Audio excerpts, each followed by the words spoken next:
Have you ever wondered how big the Earth really is? In this video, FECore will guide you through a thought process to show how a simple idea of a measurement developed into a discovery that shakes the foundation of our current scientific understanding based on the WGS-84 map system, which is the accepted model for Earth's shape and surface. You may want to brace yourself. The curvature. Earth is said to be a sphere with a circumference of 25,000 miles or 40,000 kilometers. Therefore, it has to have a curvature of about 8 inches per mile squared. Can we observe or verify this? We are taught about the ancient observations like a sailing boat going over the horizon and the measurements of Eratosthenes. They are all falsified by our current observations and better understanding of the optical effects of the atmosphere. But how can we really measure the curvature of the Earth in the 21st century? FECore has established the Terrestrial Laser Targeting Method, or TLT method for short, to measure the geopotential surface of the Earth. Geopotential means the shape that the ocean surface takes under the influence of gravity. With the TLT method, you can accurately verify or falsify the curved surface defined by the WGS-84 geoid model on large bodies of water. The origin of FECore. Before FECore was formed, 3 independent researchers became aware of the need to perform accurate observations regarding the Earth and other celestial bodies. Steve, Zach, and Mike had seen videos of each other's research. They began working together to publish their research on the internet. In time, they added other people to their informal research group. In October of 2017, Mike suggested they form a non-profit organization so they could expand their research efforts by inviting people to donate time and financial resources of their choosing to advance the independent research. In December of 2017, FECore was formed according to U.S. regulations for a 501c3 organization. FECore stands for Field Engineers Corps. FECore is an independent research group dedicated to discovering the facts about the Earth by observation and utilizing the scientific method.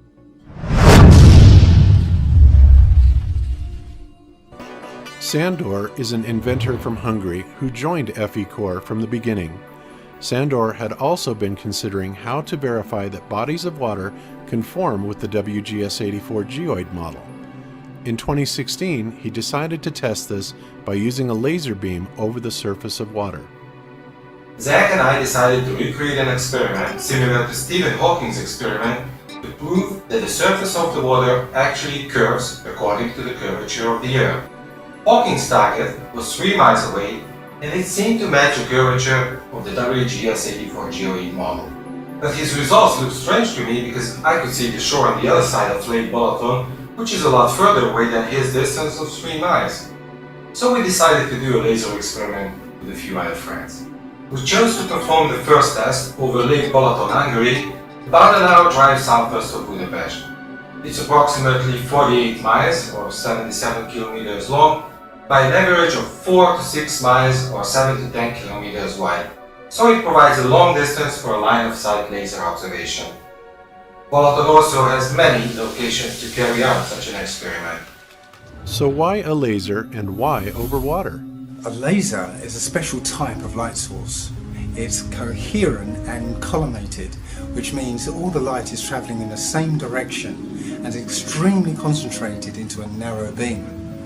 This makes a laser visible for many miles and is very useful for verifying a point-to-point measurement.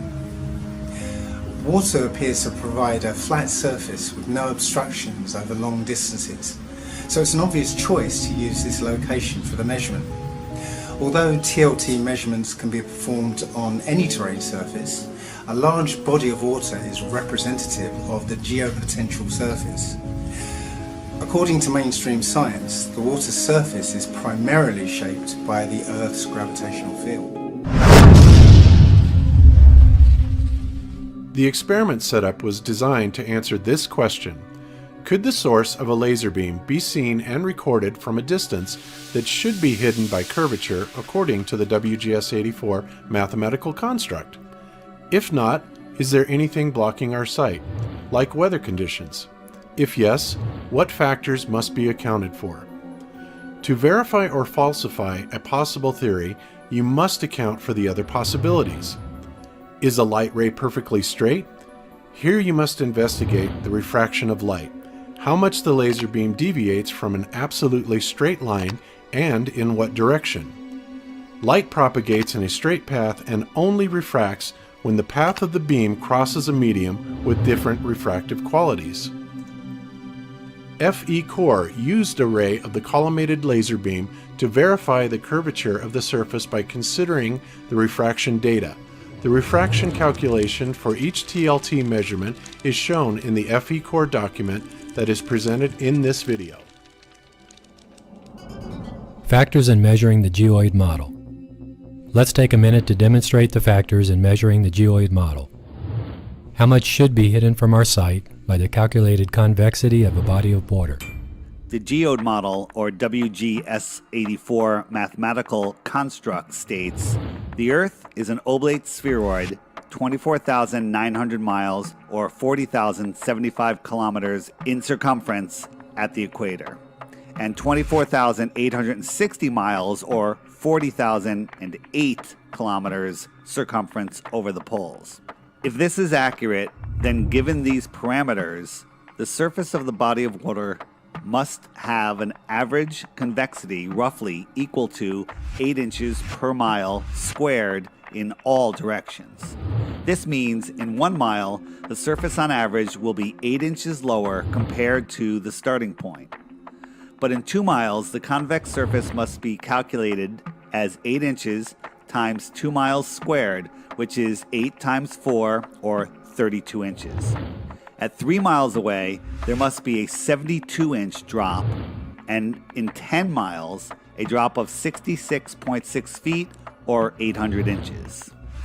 In metric units, a 5-kilometer distance should create a 2-meter drop, and a 10-kilometer distance, a 7.84-meter drop. This calculation would give a result of 1,525 feet, or 465 meters, on the total distance of 48 miles, which is 77 kilometers, over Lake Balaton.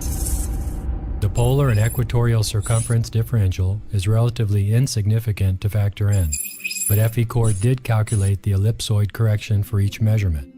This correction value in the magnitude of 1/25th of an inch, or 1 millimeter, is well below the margin of error for the TLT measurement method.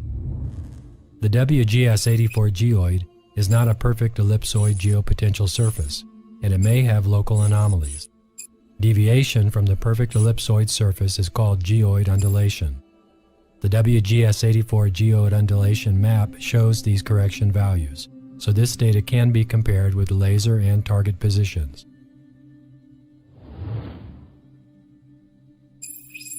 When we stand by a lake or the ocean in the curved surface model, the height of our eye level above the surface of the water determines just how far we can see before the convex shape of the water would begin hiding objects from our view.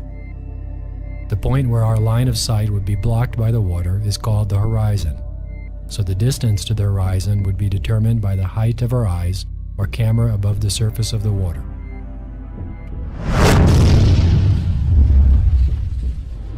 Many people argue about leveling the laser above water. Some people think it is an easy thing to do, like leveling a frame on a wall. And most people think that using the spirit level is more than enough. But the important question is leveling the laser even important in such an experiment? You know Zach's going to cry about the spirit level, right? Yeah, Zach, we know you don't like spirit levels. In geometry, there is no level in a line above a convex surface. Mathematically speaking, the laser can be parallel to the ground only if the ground is flat, but if the Earth is a globe, then no straight line can be parallel to its surface. With that being said, there is a way to make a straight line if you're drawing it by hand. But in reality, it's not an easy task because it's a very long line, and using a spirit level will never give you an accurate results. Because the laser beam is many kilometers long, and any small error or movement of the device will cause the beam to be drastically off the mark at the target location. But in our case, leveling the laser is not even needed. What we need to do is choose a target location that will be impossible for the laser to hit, since it will be hidden behind a convex surface. Then we shoot the laser to the lowest point possible on the horizon line. In this case, the laser is actually pointing slightly downwards while we try to keep the laser tangent to the globe. We will then see if it is visible from the target location, since it should be blocked behind the curvature of the Earth. Looking at the horizon line, we always notice that ships or even cars become invisible from the bottom, as if there is something in the air that gives us that illusion. So what if this something affects the laser beam as well? Placing the laser close to the water surface increases the problems with the refraction caused by what we call the non-uniform density transition zone, or the NUTS. It is a zone just above the water surface. It is ideal to place the laser at least 7 feet or 2 meters above the water surface to avoid this area of light disturbance. You also have to take into account that the laser beam diverges with distance from one side to the other, creating a very long cone. Because of this divergence, the bottom of the beam will eventually contact the water surface. In order to avoid this, a very collimated lens is needed.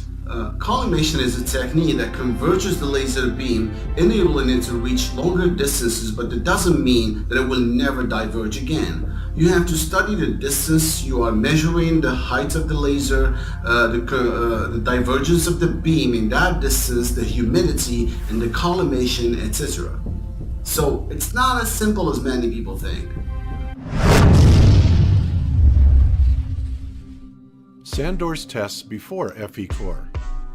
So, let's start it.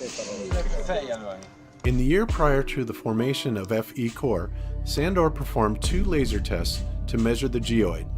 He hired a laser specialist to custom build a 3-watt green laser with a 0.08 millirad collimated beam. He and his assistants then met at Lake Balaton, Hungary. In June of 2016, they performed a pretest to verify the method with the boat following the laser beam and taking height measurements along the surface of the water. A notable event during the pretest showed how easy it is for the observation team to lose sight of the laser, even though it's only a few meters right or left. When the team was about 3 kilometers away, they lost sight of the laser. When a large boat passed by, we could see the laser on the hull of the other boat, still very close to them. During a second attempt in August of 2016, measurements were made with different heights of the laser above the surface of the water. At one point during the test, the laser was at 1.64 feet, or 50 centimeters, above the lake surface and appeared to turn sharply upward and split into 2 beams. This was later found to be caused by the laser having a slight downward pitch, which forced the beam to collide with an air layer at such an angle above the water at 5,000 feet or 1,500 meters distance away, it reflected part of the beam upward. In the early morning hours of August 16th, Dave Murphy and Niku Bariku spotted the laser beam and recorded it from over 3.72 miles or 6 kilometers from the shore. This measurement indicated a non-convex surface, but Sandor wanted a more definitive measurement with ambient condition readings for any refraction arguments. The difficulties of aligning the laser parallel to the surface on the measurements pointed out the need to use a very accurate laser aiming device to provide precise targeting. The salad. FECore decided to continue the curvature tests at Lake Balaton, but with a more ambitious goal of pointing the laser across a longer portion of the lake. This would attempt to measure the convexity of the lake over 41 miles or 67 kilometers. The previous tests by Sandor had been conducted in the summer and showed some refraction anomalies. Therefore, it was decided to perform the measurements in winter conditions over a frozen lake to minimize the optical density differences along the path of the laser beam. According to the plan, the observation team would keep contact with the laser position as they walked across the ice while taking laser height measurements at the previously planned positions. The first objective for the Balaton test was to design and build a laser aiming device which could make a 41-mile, 67-kilometer observation possible. Mike, FECore's president, took the assignment. He designed and built a laser mount capable of extremely fine adjustments for both the tilt, which is the vertical motion, and for panning, the horizontal motion. The result was the Super Accurate Laser Aiming Device, or SALAD for short. The instrument had an accuracy of 54 millionths of a degree in the tilt angle and 34 millionths of a degree in its panning motion. This was accomplished with two high-tech stepper motors capable of making movements as small as 1/10,000th of a rotation. That is equal to 36 1,000th of a degree. This rotation movement was transferred to a bolt with fine threads 1.5 millimeters apart. That meant the rail where the laser was attached could be moved in steps of 15 100ths of a micron. That is less than 1/1000th the thickness of the thinnest human hair. Over 1,000 man-hours went into the design, build, and refinement of the SALAD. The materials alone cost over 20,000 euros or 23,000 US dollars. But because FECore is a non-profit organization, those funds were received via donations. This was where the value of forming FECore as a 501c3 entity became obvious, as corporations who donate materials or financial resources to a non-profit organization benefit from the tax savings. The TLT method for measuring curvature. Terrestrial laser targeting is designed to be a curvature surveying method over long distances. The idea is to prove a straight line on a surface between 2 points by shooting the laser to the target location and verifying the height of the beam at each side. The targeting accuracy depends on the aiming device. Without proper targeting accuracy, this experiment is not viable. FECore's SALAD was the key element in developing the TLT method. The required accuracy depends on the deliverable output. Accuracy refers to how closely a measurement or observation compares to a true or established value, since measurements and observations are subject to errors. The precision of the TLT measurement is expected to be within 1% of the volume compared to the target hidden height calculated on each measurement's distance to arrive at a definitive result. Before going into the presentation of each measurement, the integrity of the TLT method must be verified. This was accomplished by adjusting the laser and calculating the vertical change at the source with respect to the vertical change at the target location. We're going to put the collimated laser on the mount with the mount in position and then try to locate that smaller beam and get some measurements today. It was explained earlier how the WGS-84 mathematical construct is used to calculate the geospatial surface. Based on that model, the outcome of the experiment can be calculated. The lowest height where the laser is visible is measured and compared with the model's prediction. Terrestrial laser targeting is a definitive and repeatable method to verify or falsify the WGS-84 mathematical construct.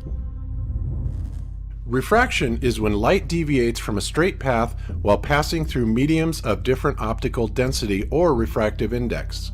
For example, air at standard conditions has a refractive index of 1.0003. Water has a refractive index of 1.333. Propane gas has a similar refractive index of 1.34. Optical density is not the same as physical density. Layers of the air are positioned by their physical density, not by their optical density. The light beam changes direction when crossing different optical density mediums, such as warmer or more humid air. This apparent bending of the light beam is always in the direction of higher optical density, which is defined by the refractive index of the medium. Refraction only takes place on the border between two different optical densities. No refraction occurs unless the path of the light crosses a boundary to another layer with a different refractive index.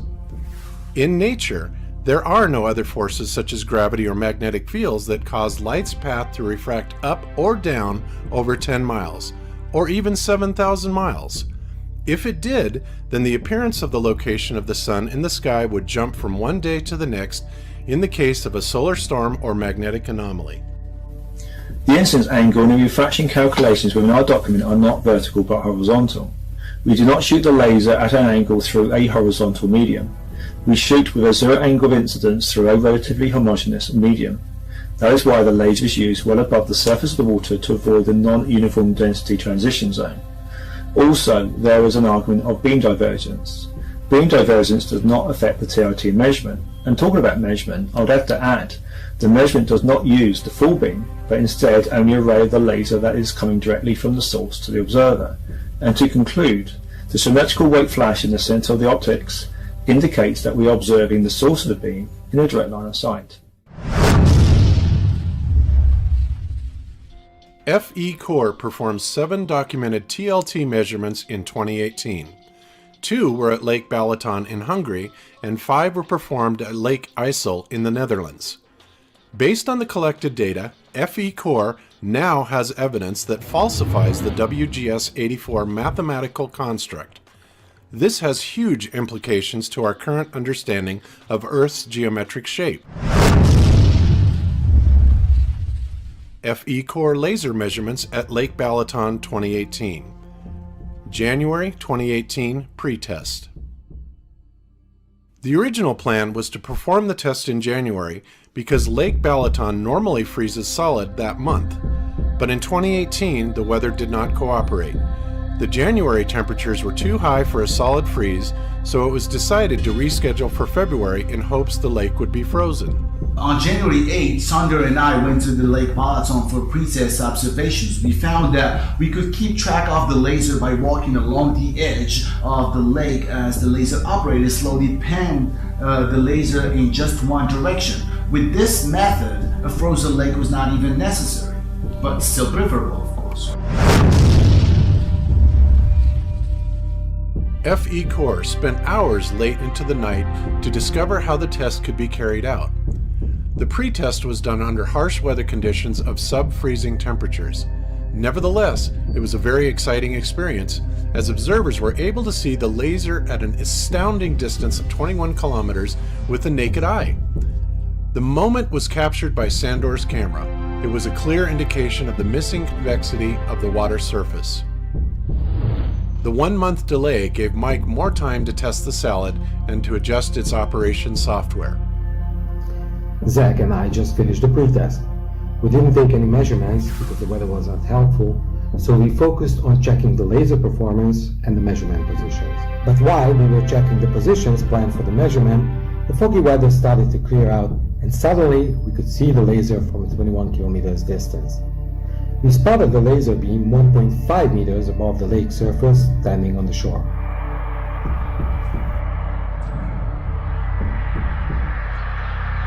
On February 21st, FECore members from 10 countries gathered at Lake Balaton to perform the long-range terrestrial laser targeting experiment that was designed to verify the lake's convexity. The weather was cold, but unfortunately, the lake was still not frozen. On the first day, we set up the laser position in a tent beside the lake in the garden of the hotel. The custom-built laser required a minimum air temperature of 10 degrees Celsius or 50 Fahrenheit for operation. The laser began to malfunction due to the outside temperature hovering around 3 degrees Celsius or 37 Fahrenheit. So a small electric heater was placed near the laser cooling fan intake. The warm air over the cold laser cracked the crystal in front of the laser diode, which caused the beam to be distorted and the focus malfunctioned. Fortunately, the laser specialist had other lasers with them and were able to swap out the laser on the salad so the team could proceed with the planned observations. The weather continued to wreak havoc on the team and equipment. Besides being very cold, only 2 of the 7 nights were clear enough to see the laser from any observation point. The salad worked well to make very precise adjustments, but locating the beam by the observation team on the opposite shore at night was very difficult. Although the salad was able to pan and pitch in small enough increments, an hour was required to establish contact between the observation teams. Yeah, if you can get back there, I would definitely recommend it because I think you're going to see something.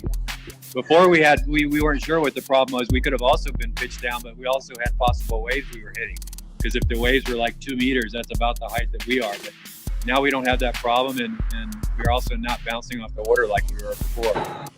The targeting procedure at Lake Balaton was implemented by locating landmarks visible during the daytime and aiming the salad in the direction of where the observation team would go at night. To aid in the aiming, FECore used a Nikon P900 and a Celestron Power Seeker 70 EQ telescope. However, even at night, this required the observer to be close to the beam to spot the laser. One of the primary problems that we were also facing is that we, especially at nighttime, we have no idea where we're pointing at.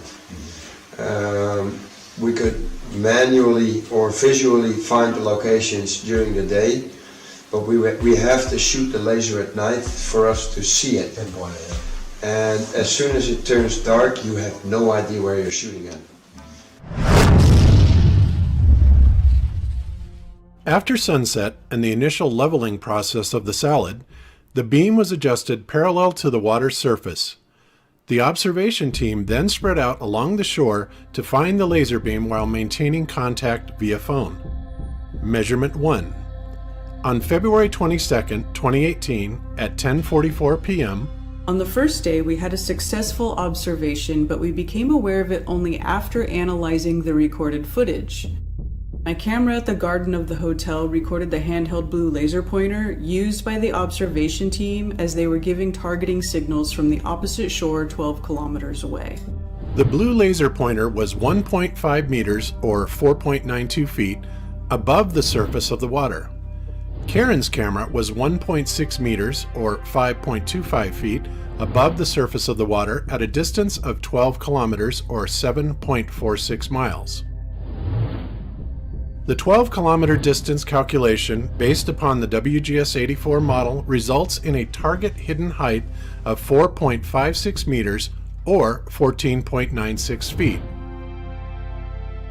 The lake temperature was 2 degrees Celsius, and the air temperature above the lake was 3 degrees Celsius.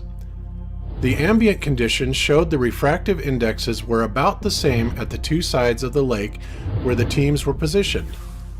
The difference in temperature was marginal both vertically and between the two sides of the measurement.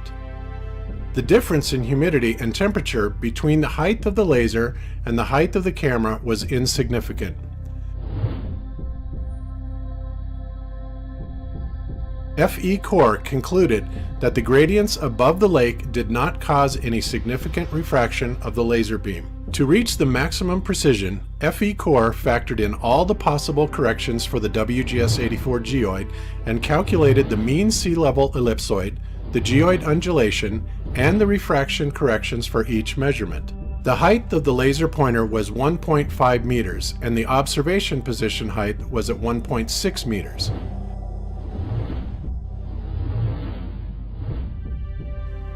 The WGS-84 geoid map shows 0.129 meters geoid undulation at both sides of the measurement.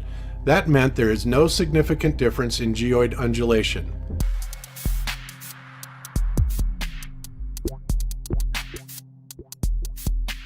The TLT measurement data shows that at least 2.96 meters of curvature was missing on the total distance of 12 kilometers on the surface of Lake Balaton. There is also a possibility of a local geopotential anomaly, but the WGS undulation map clearly shows that this was not the case. On the next 4 days of the test, weather made observations impossible. Fog and drizzle reduced our visibility and limited the laser's range.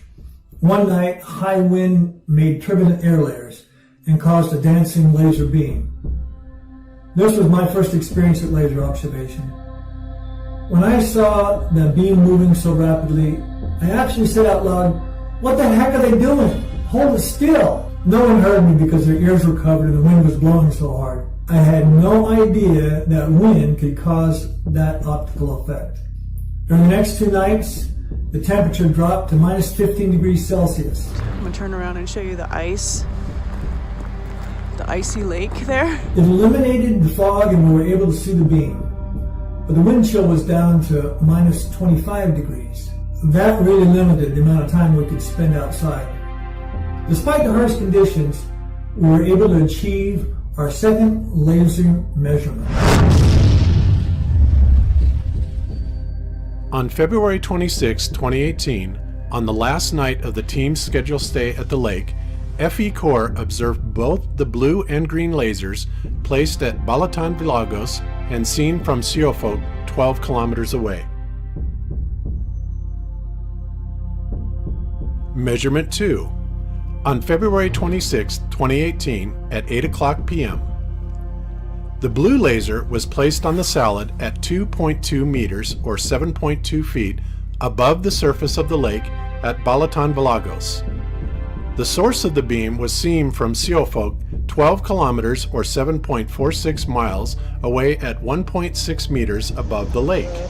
Okay, here it comes, here it comes, here it comes. Here comes the blue. Oh! I see it. That's a freaking laser pointer, guys. The reason why I'm on my phone is to show everyone this. That was the 12 kilometers today. So yeah, this is worth everything to me. Yeah. So to us. Yes, to us. So I just want to add that I think it's been a brilliant working with these guys, and it's been bloody cold, hard work, and like Karen said, a lot harder than I imagined. The blue laser was placed at 2.2 meters above the lake surface. By calculating the target hidden height from a distance of 12 kilometers, we get the 3.52 meter minimal observation height to be able to see the ray of the laser beam. The measurement clearly showed that the beam was visible from 1.6 meters above the lake surface. The ambient conditions at the time of the measurement indicated a marginal refraction of the beam based on the difference of the refractive index on the two sides. Our calculation gave a result of 0.235 millimeter deviation from a perfectly straight line at the time of the measurement. The corrections have been calculated for the mean sea level, ellipsoid and geoid undulation. Their magnitude is also well within the margin of error. So after the 12-kilometer observation, we went to the 21-kilometer location, which was in Santad. The lake was super cold, it was completely frozen over, and we couldn't see anything because the wind was just blowing ice into our faces, and none of the 8 or so observers, they could see the laser because of the harsh conditions. That was about all we could do there. This is my 4th time now, but it always has surprises. Yeah, well... And every time it's different. Every time there is a different problem to be solved. The two measurements performed at Lake Balatan showed that for the 12-kilometer distance, the lake surface did not conform to the WGS-84 geoid model.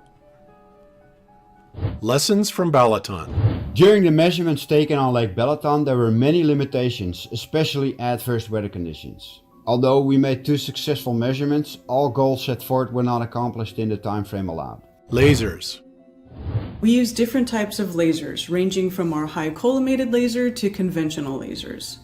High collimation is very useful to concentrate the power of the beam to a smaller area, but it's not essential to perform the measurement. The wider beam has the advantage of being easier to locate, but it has the disadvantage of being less bright over long distances. So let me ask you, how many different types of lasers have you tried? Several. I think we've used about 10 different lasers. What's the difference between the different lasers that you've used? Mostly power and collimation. And can you explain to us a little bit about both of those? High power lasers are better visible over longer distance, but without the collimation, you will still not be able to see it. What is collimation? Collimation is tightening of the beam. Tightening of the beam? Yeah. Okay, so can you explain what that means in actual physical terms? Yeah. A normal laser diverges over distance in a linear fashion, and a collimated beam reduces that divergence. So it spreads, essentially? Yeah. Okay, so the beam is spreading, and the power issue, which is obvious if you're going to shoot over a long distance, you think you're going to need a lot of power. Well, power is distributed over the entire beam. So if you don't have a large amount of collimation, high power is not going to help. The collimation is basically compressing all the power into a smaller beam. The power of the laser is important, but not the most important part of the technology. Let's make it clear that the manufacturers usually refer to the input power of the device and not the optical output power.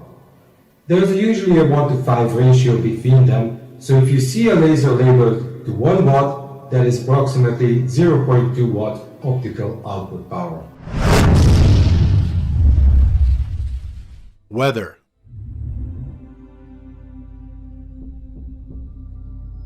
Choosing the perfect weather condition is a key to success with the long-range TLT experiments. Fog is the most obvious factor that affects the visibility of a laser.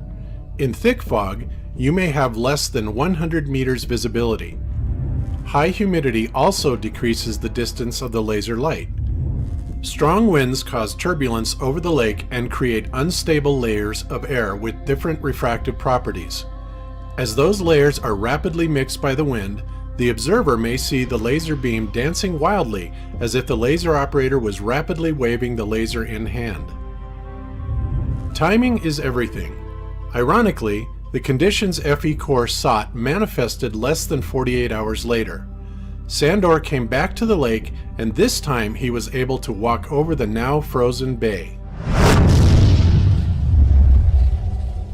Salad upgraded with automatic GPS targeting system.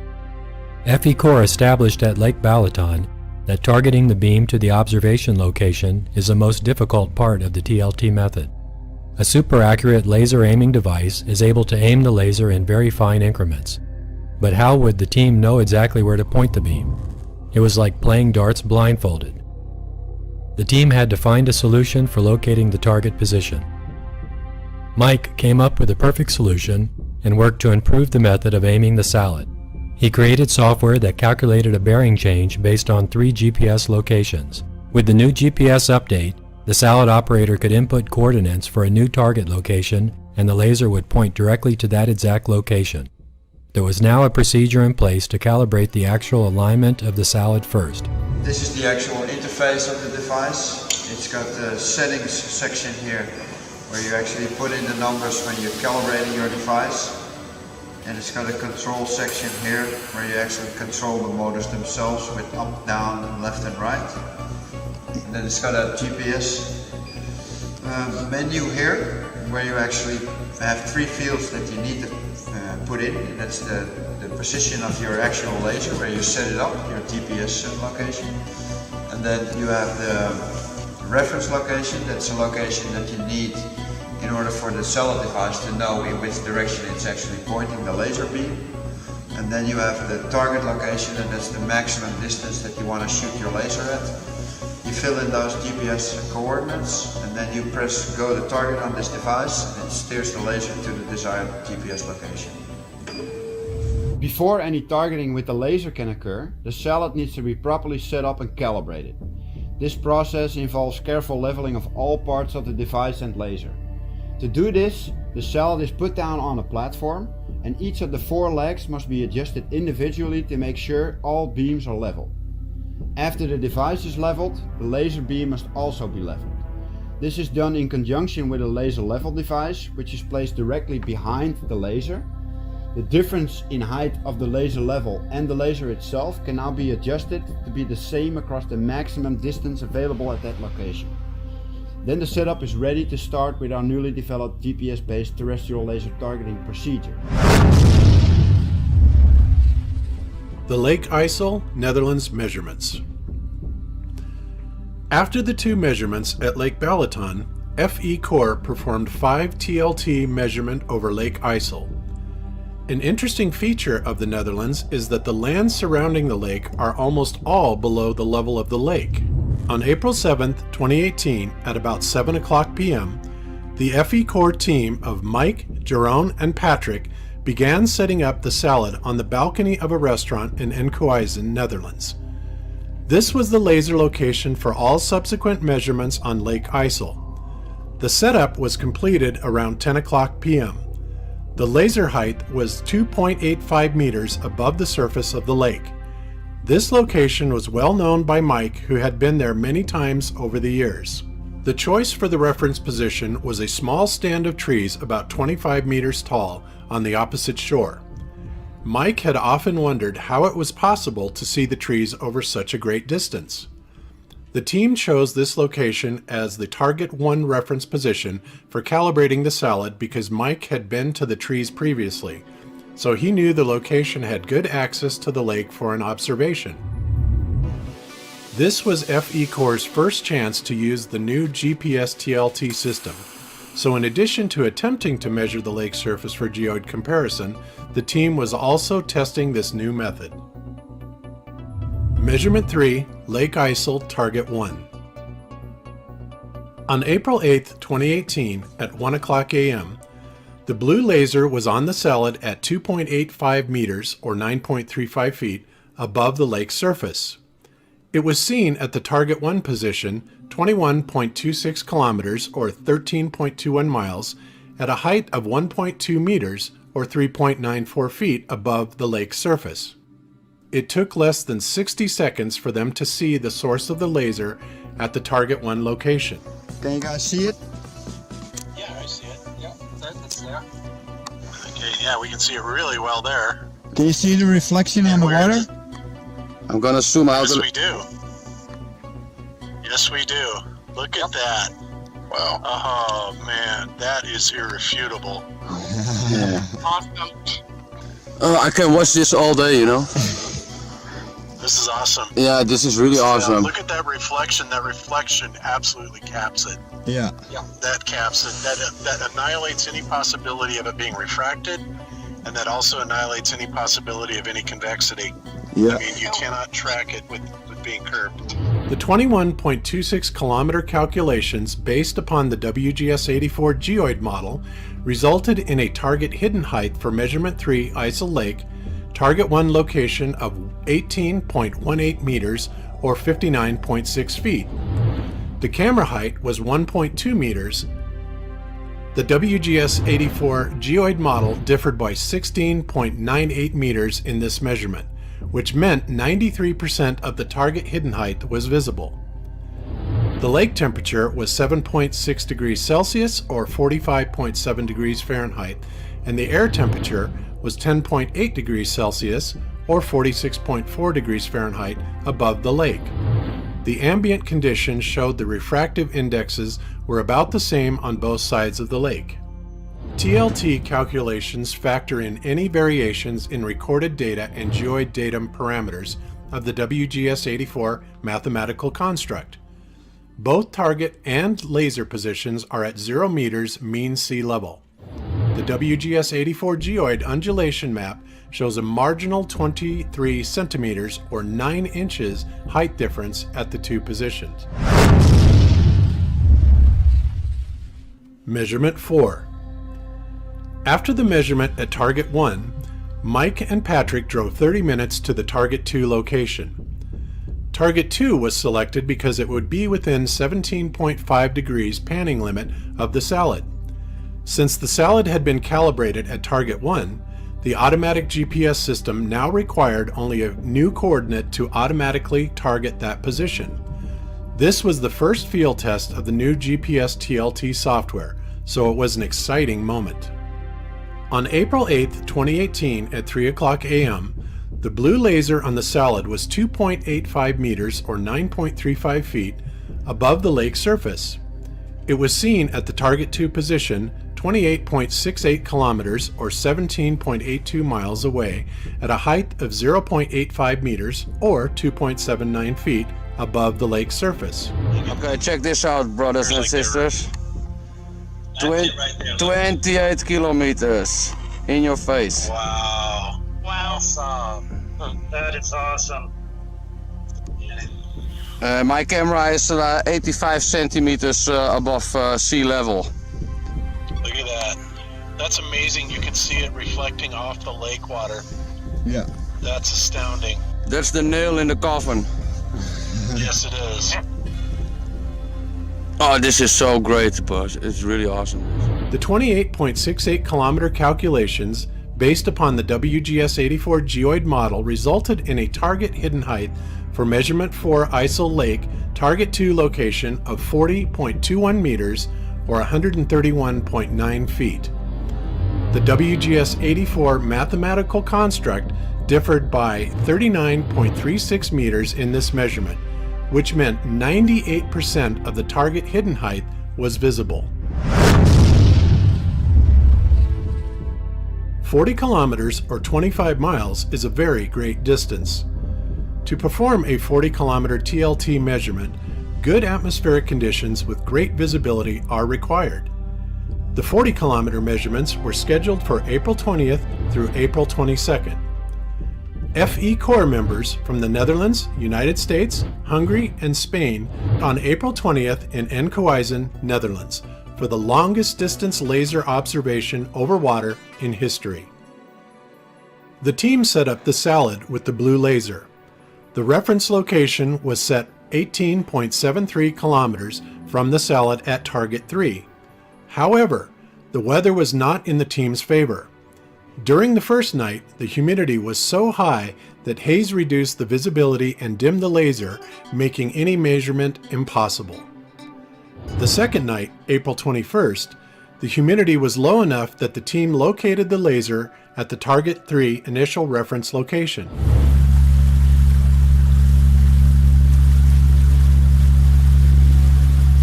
We just parked here, and it looks like we're gonna spend the night here.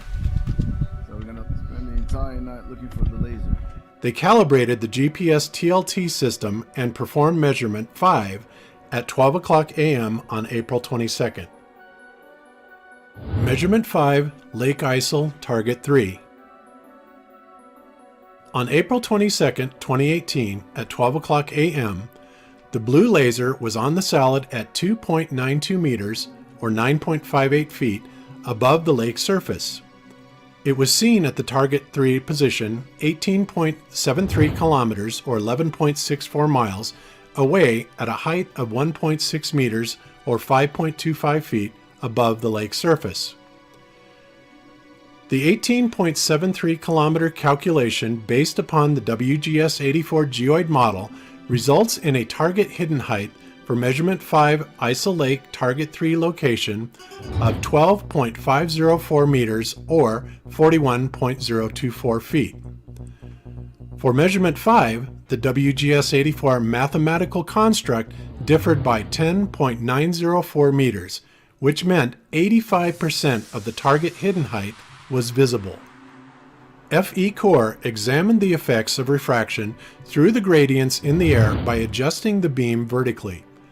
It was concluded that with the present ambient conditions at measurement 5, the beam was refracted downward by a maximum of 1/100th of a millimeter. Measurement 6.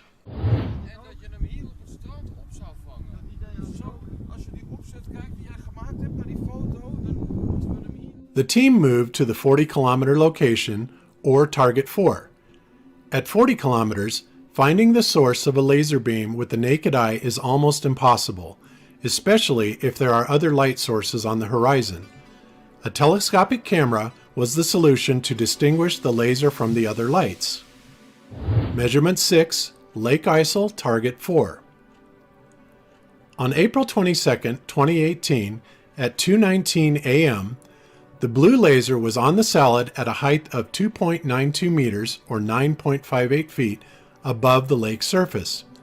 It was seen from the target 4 position, 40.14 kilometers, or 24.94 miles away, at a height of 1.5 meters, or 4.92 feet, above the lake surface. The 40.14 kilometer calculations based upon the WGS-84 geoid model resulted in a target hidden height of 90.81 meters, or 297.33 feet, for measurement 6 Lake ISIL target 4 location. The WGS-84 mathematical construct differed by 89.31 meters in this measurement, which meant 98% of the target hidden height was visible. Yesterday we had a little bit of bad luck because the beam of the light was not so good visible with the camera. We could definitely see it with the naked eye, but to catch it on camera it was really difficult. So we have adjusted some things for today, and we are truly expecting better results. Yeah, but the intensity is going down. Yeah, that's a little way down. Okay, just put it one step up, Sandra. Okay, one more. Put the steps. Wow. Put the steps on. I think I just caught that. 250,000. One more. One more. Okay. Yeah, one more. That's Maybe it, one more. Maybe. Oh, yes, yeah, I can one see more. it. One more. You got it? I could tell. I was looking right at it. Or down. Down? Yeah. It's going up. Get one now. See what's up.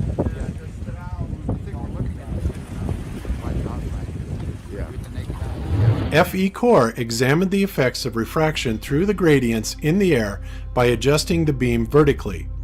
It was concluded that with the present ambient conditions at measurement 6, the beam was refracted downward by a maximum of 0.064 millimeters. We were shooting the laser 40 kilometers across the lake. We did find it on the target location, but it was already getting light, so the intensity of the beam was almost not visible anymore. And we had some issues with finding the right orientation of the beam itself. So now that we know where to actually point it, we're going to try it again today to get it on tape. Measurement 7. In the evening of April 22nd, the team returned to the Target 4 location. They worked late into the night taking many pictures. Rick's camera was set to take one picture every 5 seconds. So the source of light, whatever's going on top of the water, you're not going to be able to see it. There's too much humidity. The water's blowing, it's spraying. Yeah, and it's windy on your side, right? Oh, it's real windy on our side. Yeah. Okay, buddy. Patrick, can you see it then? So, there we go. Nothing at all? There's just not enough light coming off from First of all, there's too much light pollution coming at us too close. Then it'll knock that out. Measurement 7, Lake Isle, Target 4.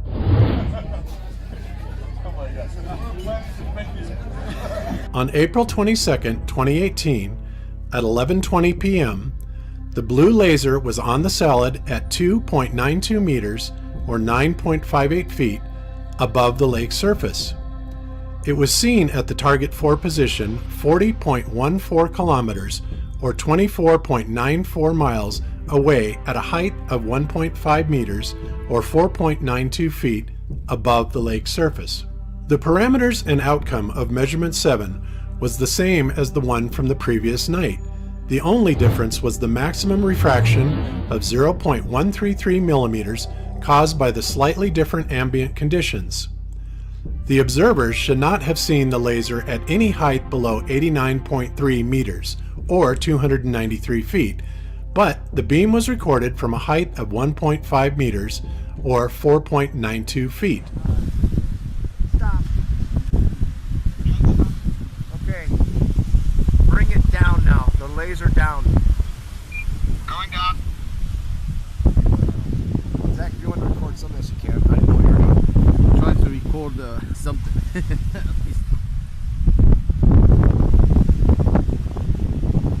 Okay, you still coming down? Yep.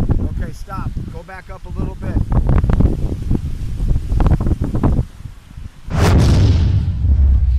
Conclusions. The results of the 7 TLT measurements indicate that these two lakes do not conform with the WGS-84 mathematical construct and that they lack the predicted convexity. The testing results agree with the analysis of error sources. In summary, the testing results of the lake surfaces were plus or minus 0.2 meters and the relative accuracy was within 1%. In conclusion, the TLT measurements met the accuracy of the experiment design requirements, and provided a definite deliverable output. The surfaces of Lake Balaton and Lake Isel do not conform with the predicted convex shape of the WGS-84 mathematical construct. Through analyzing error source models of TRT measurements and corrections for the geoid surfaces, we determined that the TRT measurement results conclusively prove our hypothesis of non-convex water surfaces. Never in history have independent researchers been capable of falsifying these axioms by direct observation and measurement. FECore has made new and meaningful discoveries with its very first project establishing an enormous amount of missing predicted convexity on both lakes. Thanks to the support of all FECore subscribers and project participants, a great addition to the body of scientific knowledge has been made. We welcome you to join FECore by becoming a member and supporting our scientific endeavors, or even contribute in your field of expertise. You are invited to follow our team across the earth as we continue to explore the true nature of our world.